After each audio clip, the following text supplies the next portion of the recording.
What's up, you guys? Shartimus Prime here doing another Marvel Universe figure review on the Marvel Universe 3¾ inch Iron Man 3 Hall of Armor 6-pack. This is an Amazon exclusive figure set brought to you by MarvelousNews.com. Check them out for all the latest Marvel-related news and click the link below to win a Hot Toys Ironmonger. So let's take a quick look at the packaging. So here's the Hall of Armor set in the packaging. As you can see, we have Mark III, Tony Stark, Mark VI over there, Mark I, Mark 42, and Mark II.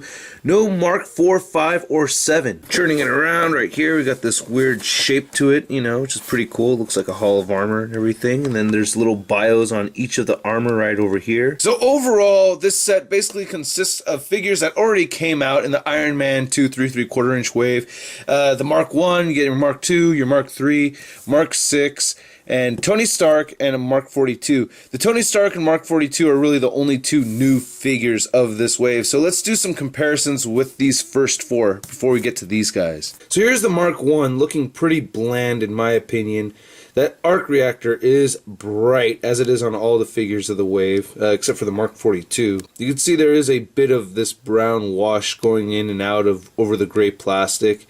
But the paint detail overall is not as good as the original release of this figure. Here's a look at the back of the figure. Sculpting is still great, you know what I mean? It's the same sculpt and everything as the original, which I always thought was really awesome. Head on this Iron Man is really, really cool. Like it. Now comparing it to the original Mark I that we see here on the right, you could see that this guy has a lot more paint detail on him and everything. He even has the letters and numbers right there. This one does not. That arc reactor isn't so bright. This one's really, really shimmering, very, very bright.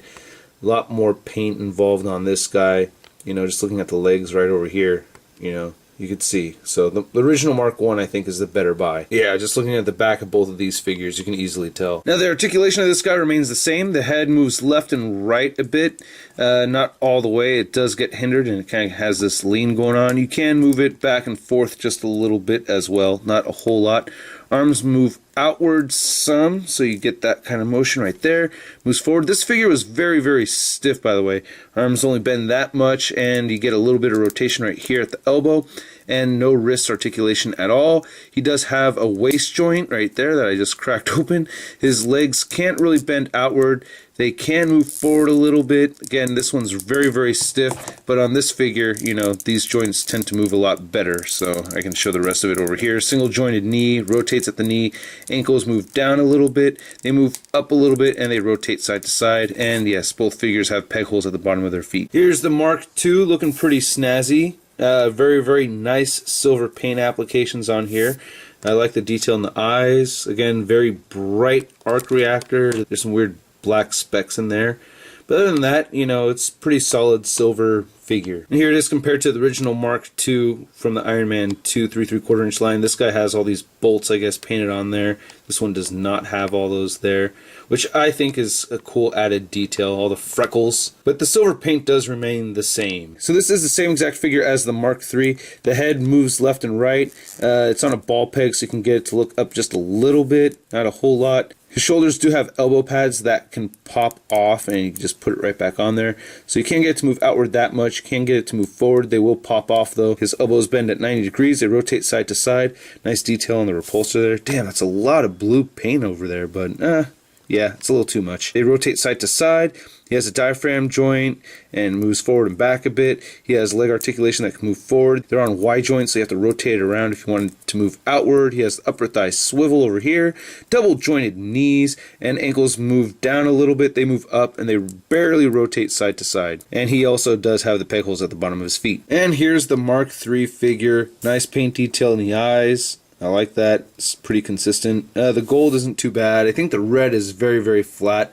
Very, very bright arc reactor once again, but nice detailed sculpt throughout this figure, especially on these leg joints over here. I mean, it's the same sculpt as the Mark II, so there's nothing really new here. And here's the Mark III compared to the original Mark III. I really like the paint on this one much more.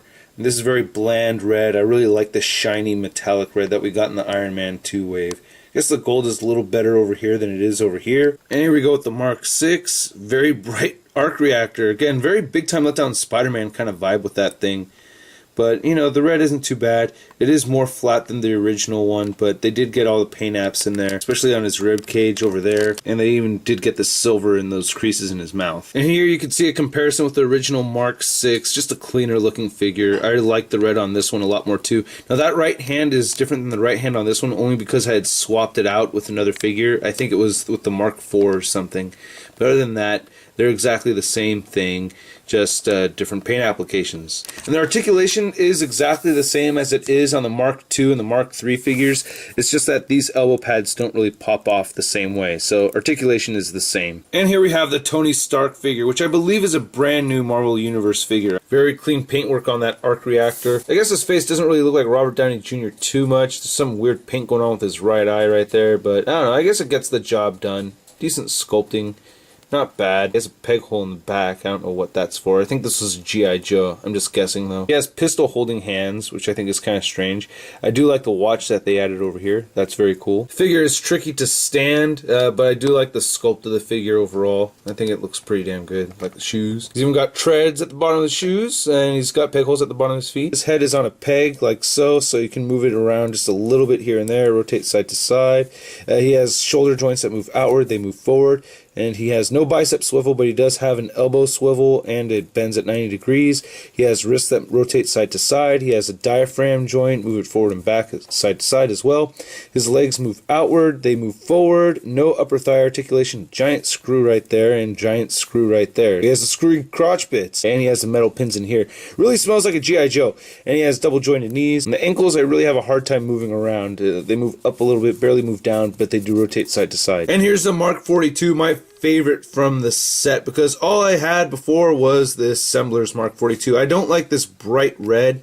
I think it's a little too vibrant, almost like an orangish kind of red color, but I do like the sculpt on it. I do feel like I'm looking at a scaled down Marvel Legends Mark 42 figure, but I like the paint detail in here. I like the gold. I like how the arc reactor isn't overdone like the rest. I think that's very cool. The shoulder pads are stuck on there. They don't pop off or anything, so they do hinder articulation, which kind of sucks, but nice little detail right here.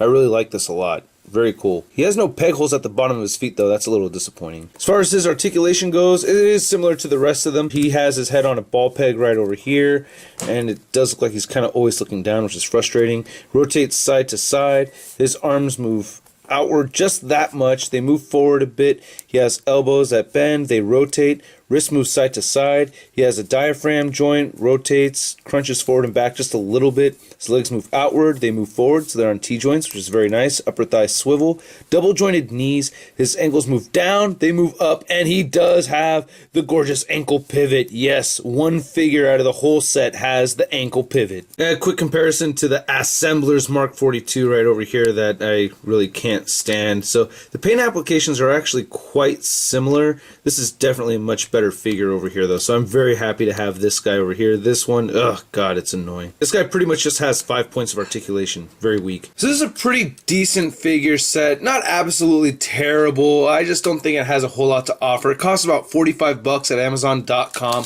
The figures stand over 4 inches tall, so decent height on all the figures. To get a little size comparison, here they are compared to the new Marvel Universe Captain America figure. Really happy with this Mark 42 over here. The Tony Stark is pretty cool, but if you already have the Iron Man 2 versions of these four, then I really wouldn't recommend picking it up. I really wish they came out with a new Mark 7. That would have been badass, because the Avengers Mark 7 one is pretty damn weak. Overall, I wouldn't say it's terrible, it's just not awesome. So anyway, that's my review, guys. I hope you dig it, and I'll catch you later. Peace.